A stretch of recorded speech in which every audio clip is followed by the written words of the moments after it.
ready to go?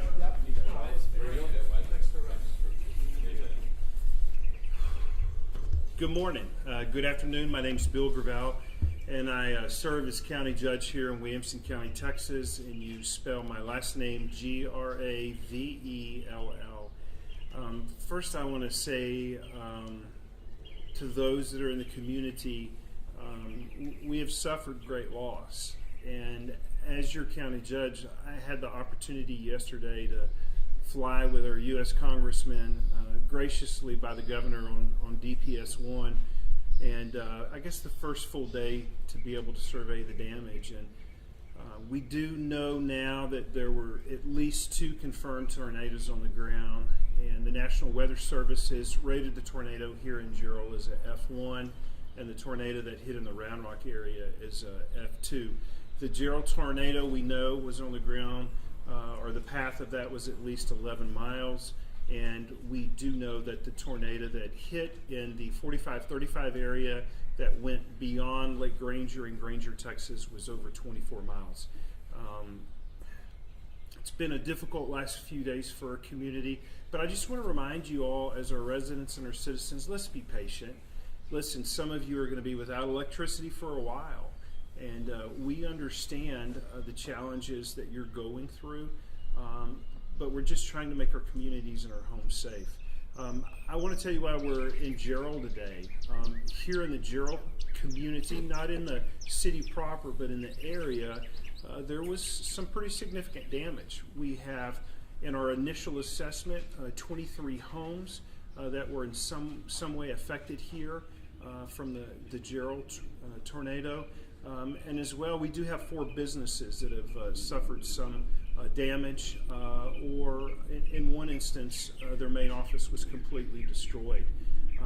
I want the people of Jarrell to know this, that Williamson County has your back.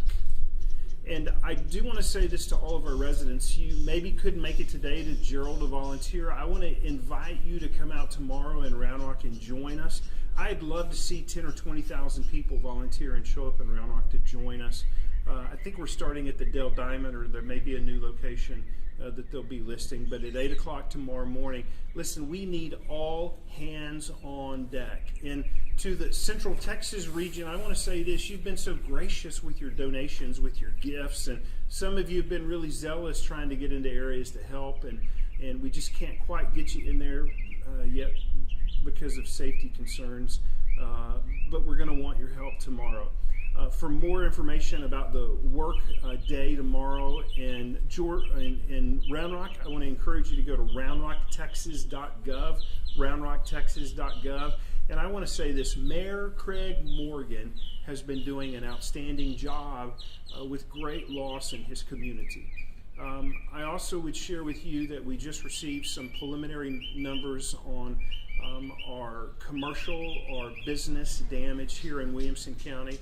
And as of today, the number that we have is 33 or 30 plus businesses that have suffered some moderate to severe or total devastation. So we're each day as we go, we find more damage. But let's be gracious and let's work together. I want to say a special thank you to Mayor Larry Bush here in Jarrell, who's just done a phenomenal job in letting his team come together to help us here in the area. You know, Mayor Bush has always been a key leader in Jarrell, but to me, he's a key leader in Williamson County just because he's always there when we need him. I want to say a special thank you. I want to introduce our 2 county elected officials, Constable Paul Liao. Believe it or not, Constable Liao and his staff have worked tirelessly since the tornado, and in fact, we haven't taken them away from their tornado work until today, and I've made them stand behind me today because those guys have done an amazing job.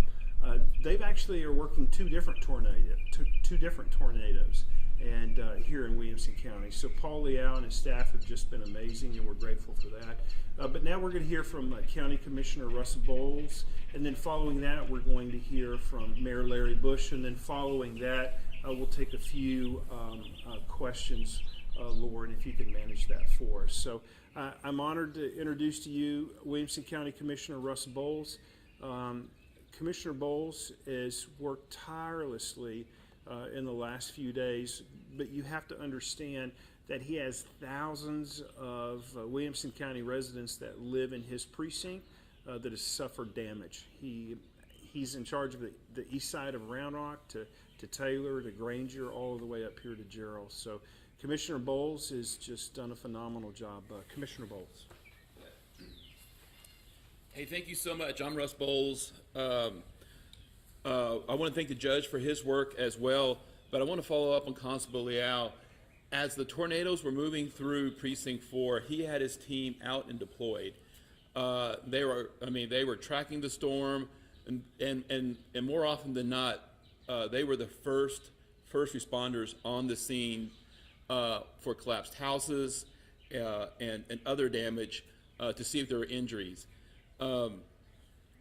So as I have been around and I've had the opportunity to talk to people who have lost their houses and lost their homes, and I've been asked, what are you seeing out there? And there's destruction. There's people that have lost a lot of things, but the support has been from the community to those people it's hard to describe how much it's been. And I was talking to Irene Manuska on Tuesday, and we were standing on a concrete slab that used to be her daughter's house. And I've known Irene for a while, and she came walking up to me, and she had the biggest smile on her face. At that particular time, there were about 20 people working, going through the debris. They had a front-end loader going through, and I was explaining to her that I was truly sorry for her loss, and that it really had to be impactful upon her. And she was just smiling. She was in the best mood. And I'm like, she goes, Russ, why are you feeling? Why are you saying that? And I said, well, your family has lost things. And she had the biggest smile. And she said, Russ, God, there were 20 people there. They said, God had planned for us to be here today. And we could, regardless, we were going to be here today. That was God's plan. And we could be here for a totally different reason than cleaning up debris. And this is wonderful compared to the other reasons why we could be standing here today. And she's talking about death, and she's talking about injuries. And one of the things that as I recreate and I look through the neighborhoods that I literally could not get my head around is there. At one point in my precinct, every one of my towns either had an active tornado in it or was being threatened by a tornado. And I look today and we're cleaning up debris instead of going to funerals. And it is just, or visiting friends in the hospital. The fact that we have made it through this with no deaths and no serious injuries is beyond description. That is something that is miraculous. And a lot of that is due to our first responders, and a lot of that's due to people in this community, people in the county. One of the things that we pride ourselves, Williamson County has over 600,000 people in it, but the leaders, we pride ourselves in communicating. And so down from the mayors to the MUDs to the county to the congressmen to the state reps, we talk regularly and we talk straight with each other. And I think we see all that coming into play today. So it's just been wonderful. The response from the people out there, the fact that today we're not at funerals, today we're cleaning up, I find that amazing. So all that being said, let me introduce you to Larry Bush. Larry Bush is the mayor of Jarrell. He has done a wonderful job. Tuesday, as the tornadoes were coming through, he was communicating well, reporting back. As soon as the tornadoes had been through, he was out with his chief of police. They were surveying damage that night, and we were able to get real-time reports as far as what was going on, as far as structures and injuries. So with that, Mayor? Thank you, Commissioner Bowles. Good morning, I'm Larry Bush. I'm the mayor of Jarrell. I'm going to kind of just take you through the small incidences that we've gone through. When the tornado came through, as Commissioner Bowles said, our police chief, Kevin Denny, came over and picked me up, and we did a quick tour of the area to see what was damaged inside the city. That was the first part. We knew that there was some stuff blown over, but we didn't have any reports of damage. Our ESD was reported.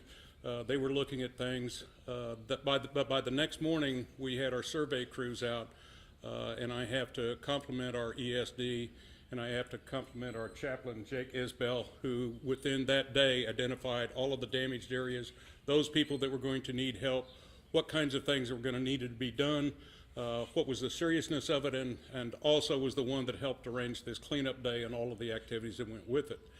As an aside, we are certainly indebted to Judge Gravel, Michael Shue from the Emergency Management of Williamson County for ensuring that we had the incidents trucks out here. They loaded us up with more water than we can probably ever drink out here for the personnel and crew. On the sidebar that comes out of there, the call was put out for volunteers to come out, and this morning we had as many people as we could possibly use for picking up the debris that's in the neighborhood and the areas of the families that were affected over on County Road 396. It certainly is not an easy thing to do, to go look at wind damage on all of your property, but already this morning we're hearing there are people that are grateful that they've got such a large response from the community to come over there and help them clean out the areas and the things that they need to go for. In our area, there are some additional thanks that need to go out. Dr. Tony Hicks, who's our superintendent of the Jarrell Independent School District, I don't know, what, 40% of all of the volunteers are here are from the school district. That we've always been in close partnership with the school district. She's done a wonderful job since she's been here. Our own police department with Chief Denny, he's had his officers out doing all of the things that he did. Jake Isbell, a special piece of congratulations, because all I need to do was to sit back and take the accolades from everybody else while he did the hard work. Okay. That's how you do it. That's it. You know, his competency really made this easy for those people that need to do it. So thank you very much. I also wanted to share with you that I did make a request of the governor's office this morning for federal assistance, and FEMA staff will be on the ground this Tuesday or Wednesday in Williamson County, and I specifically made a request for damage assessment teams. So again, we're grateful to the governor for their help, but listen, locally we're dealing with a disaster that is significant and that impacts our community. We're going to take some questions at this time, and I think we just have time for 2 or 3. Yes, ma'am. This could be for any one of the speakers, but we now know, according to the National Weather Service tornado path reports, that at least part of the tornado that hit in Jarrell this week overlapped with the path with the EF5 tornado back in 1997. So can you talk a little bit about, what kinds of processes maybe were implemented since then that may have helped you this time around? Well, I'll let the mayor speak specifically to the path overlay, but I would talk about one system that has been implemented since that tornado, at least at the county level, is our alerts and warning system. The reality is 60 to 70% of our residents, from a story that I read this morning, have the alert system set up on their phone. And quite candidly, that technology just didn't exist, that many years ago. So I believe the early alert warning system that people have access to on their mobile devices. But again, and I've said this repeatedly, but listen, I saw meteorologists that were available, that were just feeding live news feeds, and many of you as reporters and some of you are just crazy for the stuff that you would drive in to risk your life. But I'm grateful for your craziness because it saved lives. So those two pieces I can speak about globally. The mayor certainly can speak about the overlap between the last two tornadoes. Okay. I'll try and answer your question about it. We try not to dwell on the 97 tornado that's through here. My wife and I lived through it. She lost a child with it. This platform that you're sitting on right here was the Igo house that the park over there is dedicated to. It was the original Jarrell City Hall. We repurposed it into a pavilion. The tornado that came through here in 97 was 3/4 of a mile wide. Okay, this is I was born and raised in Kansas. I don't know things that they're that big. I never saw one that was there.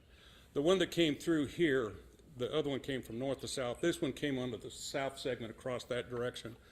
I live right over here. I still live in Double Creek, and I watched the winds come through my house. I was really disappointed that I lost one of my Purple Martin houses and had to pick up all my lawn furniture on the north side of the lot. So the tornado was actually much smaller. It still was concentrated, and there was still high wind velocities, but certainly the nature of it was nowhere close to what happened to us a number of years ago. The county had instituted an alert system for radios that we have been advising people, both our emergency services district and the city, to have people put them on their phones. And for all of us that lived up here, all of our phones were squawking like hell that afternoon. So everybody was aware that there was some dangerous weather in the territory, and gave everybody the option. I think one of the thankful things that came out of it is that we had no deaths, we had no injuries, we had property damage, but we had 100-mile-an-hour winds too. So there was some stuff there. We've always been thankful, and we've used that as a platform and tried to let everybody know as they move into the Jarrell area is to use the county's emergency weather system, because it will alert you no matter where you are. Whether you're in the house, driving in your car, out in the pasture, doing whatever else, because our topology around here does not support sirens. We can't force sound that far in our particular area. So we think it's wonderful. Technology is really a great thing when it comes to weather prevention, and we're certainly appreciative for the county to bring that online for us. Does that answer your question? That does. All right, good. Thank you. Could somebody describe again the damages in Jarrell, the extent? Even the incident. Sure, yeah. So I've been partnering with the ESD5 survey initial assessment team, and I conducted our initial assessment for the city of Jarrell. We're seeing a mix of minor damage, but also pretty major, and even some complete destruction damage. So we've kind of seen the whole gamut. We've seen several manufactured homes that were taken down to where the tires are, and then we've seen a couple of shingles missing. But it's been a very wide mix. Most of the significant damage was present outside of the city limits, very concentrated on County Road 396, also 305, County Road 305, County Road 307, and County Road 294, and also some areas off 487 as well. It's been very widespread and a mix of damage, and that's the extent of what we've seen in the initial assessments. How many houses? I think our initial assessment said 24 homes in between the city of Jarrell and also the county, and 4 businesses that were affected. 2 of those businesses saw complete destruction of their office location, that they have no more place to work. So it's very significant for those 2 businesses, and they're in the process of dealing with that situation right now. Officer, before you step away, can you say and spell your first last name? Yeah, my name's Jake Isbell, Isbell, and the Jarrell City, the Jarrell Police Department City Chaplain, as well as pastor at Wayfinders Church in Jarrell. All right, are we good? Thank you guys very much for being here today. Thank you for your hard work.